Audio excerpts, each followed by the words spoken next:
என்னுடைய ரசிகர்கள் யார் வம்புக்கும் போக மாட்டாங்க.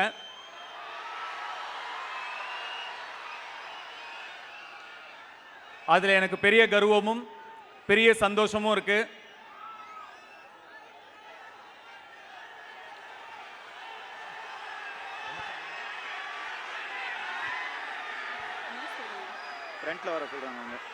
இந்த இட்லி கடை ரொம்ப ஒரு சிம்பிளான படம், ஒரு ஹம்பிளான படம், ஒரு சாதாரண படம். ஆனால் உங்கள் ஃபேமிலியோட, உங்கள் குடும்பத்தோட, உங்கள் குழந்தைங்களோட போய் ரசித்து எமோஷ்னலாக என்ஜாய் பண்ணுற ஒரு படமாக இருக்கும்னு நாங்கள் நம்புகிறோம். உங்களுக்கெல்லாம் இந்த படம் கண்டிப்பாக பிடிக்கும்னு நாங்கள் நம்புகிறோம். அதே மாதிரி படம் ரிலீஸ் ஆனதுக்கப்புறம்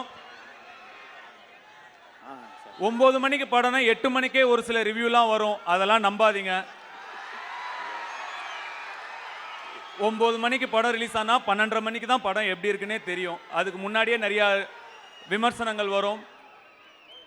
அதெல்லாம் நீங்கள் நம்பாதீங்க. நீங்கள் படம் பார்த்து முடிவு பண்ணுங்கள், இல்லை உங்கள் நண்பர்கள் பார்த்துருப்பாங்க, அவங்க என்ன சொல்கிறாங்கன்னு கேட்டு படம் பார்க்குறதா இல்லையான்னு முடிவு பண்ணுங்கள். சினிமாவுக்கு அது இன்றைக்கி ரொம்ப தேவை. சினிமா ஆரோக்கியமாக இருக்கணும், நிறைய படங்கள் நல்லபடியாக ஓடணும், எல்லார் படமும் ஓடணும்.